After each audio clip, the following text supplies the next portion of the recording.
Hey Clashers, because of the Torch, the new epic equipment for the Grand Warden, and especially because of the balance changes we had last month, there is quite a few changes within the equipment ranking. Because of that, we're going to check out every single hero and their best equipment combinations, and right after we're going to check out the most common top strategies with their equipments, so you know in what order you should upgrade those equipments, and as well what the minimum level of each of those equipment looks like. But let's get things started first with the Grand Warden and his top 3 equipment combinations. Unfortunately, the Torch is not making it into the top 3. The Torch has really limited use cases. In my opinion, there's 2 main use cases. The first one is for sneaky goblins, so you can farm even more efficient without relying on jumps.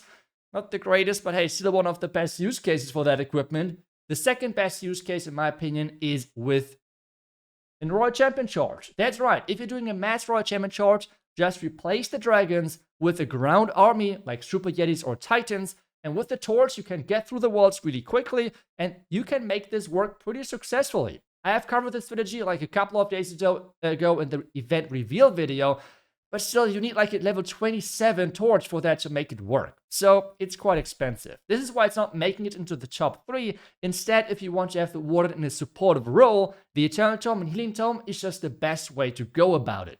If you want to have your Warden being the main carry and main army, you should go with the Fireball and the Rage Gem. And something which a lot of pros like to use for crazy armies is the Rage Gem with the Healing Tome. All of those combinations should work great for your armies. Well, let's move on to the Barbarian King, and we have quite a few changes for this one, which might surprise you because the Snake Bracelet and the Spiky Ball now is on the number 1 position. Why is that the case? The easy answer is the nerf to the wall, which means the value of the Earthquake Boots just got lowered. Because Troop Throwers now, if you're using the Rage Gem on the Warden, the regular wall breaks can one-shot walls now, and this means the Earthquake Boot is not really needed anymore. So you have the King more often on the outside than on the inside, and on the outside, if you support the Archer Queen, the Snake Bracelet and the Spiky Ball are just way more tanky. The synergy between the Spiky Ball and any other equipment, except the Earthquake Boots, is just not that great. You want to have the Spiky Ball ability really late, while the Gauntlet you want to use really early, but if you're just adding a passive equipment like the Snake Bracelet, which is just adding a ton of base HP for your King, that's exactly the purpose you're looking for. But don't get me wrong, Spiky Ball and Earthquake Boots are still great. If you're sending your King into the middle of the base, or if you want to open compartments, that's still the way to go. It's just not the most common use case anymore for a lot of strategies which have adapted with the Troop Thrower. Another combination which is still good and just a nice all-rounder with 1 epic and 1 common is just the Gauntlet with the Rage Gem. All of those combinations are going to do great for you. As well, the Snake Bracelet is not the main carry, it's just the equipment which performs the best with the Spiky Ball, and that seems to be the name of the game right now for the King. The Archer Queen, we had barely any changes. Still, the number 1 composition is still the action figure with the Magic Mirror. Tanking, and as well 2 more Archer Queens, perfect synergy. If you're going with dragons and air and you want to use the giant arrow, Healer Puppet is the way to go because the action figure might run way ahead and is not really providing any tanking. Instead, the healers are staying with your queen, getting awesome coverage for your queen. If you want to protect your queen at all costs, the Healer Puppet and as well the action figure is the way to go for you. And with that, we're getting then to the next hero, which is going to be the Minion Prince. For the Minion Prince, we have a few changes as well. I know the Dark Crown is not really that well received by a lot, like big part of the community, but in fact, if you take a look at the numbers, it is indeed the most efficient way of playing a lot of those air strategies.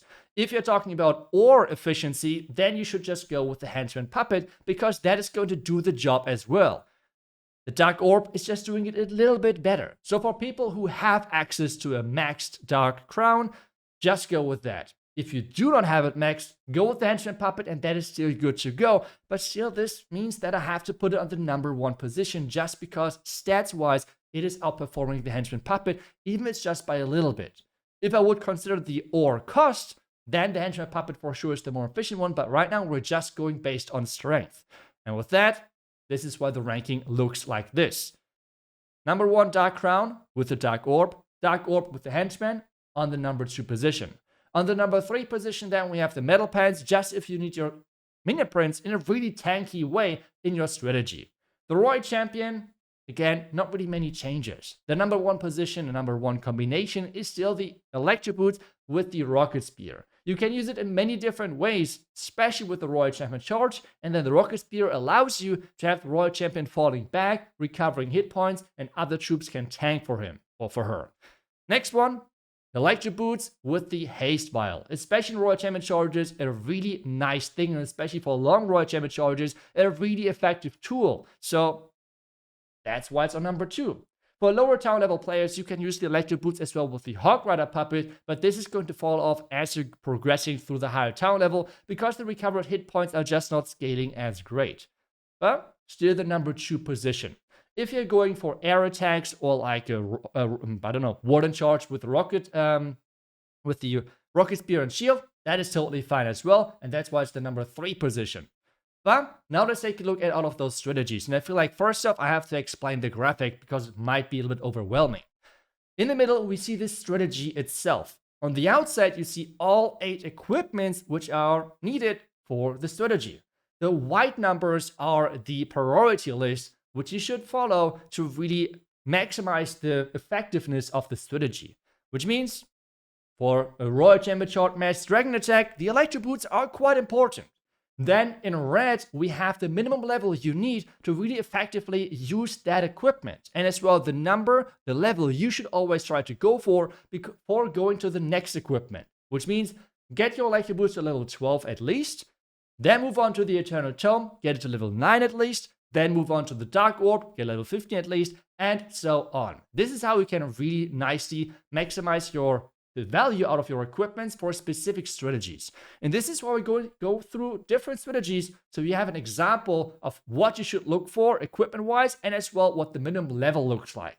The next one is the Masked Dragon with the cloned blimp approach. Yes, you can replace the Healer Puppet with the action figure, but as I said earlier, for me personally, the Healer Puppet is just more efficient because she stays with your queen, while the action figure sometimes is running into wall openings and you have no way of really getting a lot of value from it. While the Healer Puppet staying with the Archer Queen, providing just better value.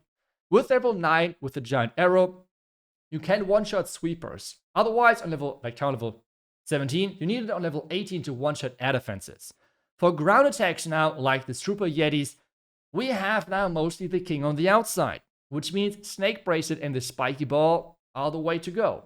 But don't worry, if you're going for example, the Siege Barracks instead and have that support the Queen on the outside and send the King instead on the inside, then you can still use the Earthquake Boots completely fine. This is just a small shift in the meta, how now like ground armies are played in a little bit of a different way. Is it wrong to use the Earthquake Boots? No, I think not many people have the Snake Bracelet upgraded, so don't stress about it. As well, the nice thing about the Earthquake Boots is you don't need them on the higher level. They're going to open up the compartments already on level 1, while the minimum level you need is level 1. A higher level with higher stats, which means base stats for the equipment, is obviously appreciated, but the main usage of opening compartments is already given with the level 1 Earthquake Boots, which makes it such a great free-to-play equipment as well. Moving forward with the next ground army, but this time around, no Barbarian King, is my still, by now, really old Root Rider approach. If you're a fan of the Minion Prince, you can use it really nicely with this army composition together. Don't worry, I will show you in a second as well how this looks like with the Barbarian King, but there's just different options. There is not only this one option you should go for, there is many different options of what you can look for and how we can play those different strategies with different pets, equipment, and so on. Next one is my current version of the Warden charge with the Rocket Loons, but to be honest, I might just adapt things a little bit in the future, maybe just try out again the Angry Jelly on the Warden. I will just try around different stuff because this is how we can really get the most out of it. This list is mostly so you can see what equipments are important to prioritize and as well what the minimum level looks like so you can really get the most value out of it. Now, the Thrower army in this one, again, King more on the outside if you want to have it walking into the middle of the base. Just use the Earthquake Boots and you're completely good to go. Something which I like, or like why I like this composition more or this combination more, is just you have more control without the Earthquake Boots in the middle, because if that king is opening the entire core, your troops are going to split, which can result, depending on how good you are, can result in a big mess. As well, something which I want to really quickly address here, because we're checking out right now the Super Witch army, the patch on the Warden. This is really flexible. You can use the Unicorn as here, which is kind of like a coin flip. If you're going with a Warden walk into like a splash damage defense, the Unicorn is going to go down quite quickly, while the Sneezy is going to stay alive. But if the Unicorn stays alive and it keeps your Warden alive in the core, that's amazing. So it's really up to you, the same for like other ground armies, what pet combination you're going for. There is 3 options: Unicorn on the Warden, Sneezy Queen, Frosty King, or Sneezy Warden, then Frosty Queen, and then the Phoenix on the King. Those are the common combinations depending on your preference. But next one is now the ground army, which I wanted to showcase to you for the Root Riders without the Minion Prince, and as well as using no Eternal Tome. Yes, you can use as well the Eternal Tome if you want to, but this is kind of like how the pros are using it right now with great success. And again, all of my recommended top 3 equipment combinations for every single hero. As always, let me know how you like this ranking, if you agree or disagree, and as well if there's anything I should improve or change for the future. I hope the graphic in the end with the different armies was not too overwhelming, but I feel like some people have always asked me of what the minimum level is, what equipment should they prioritize, so I feel like I have tried to put all of those information in one graphic. And if you have any suggestions to make it easier to understand, improve it in any different way, or something you would like to see in the future than equipment ranking video, which I should add, let me know in the comments and I will try to make it somehow possible. Otherwise, as always, thank you so much for watching. I will see you guys back tomorrow with the next Clash video. Until then, see ya and bye-bye.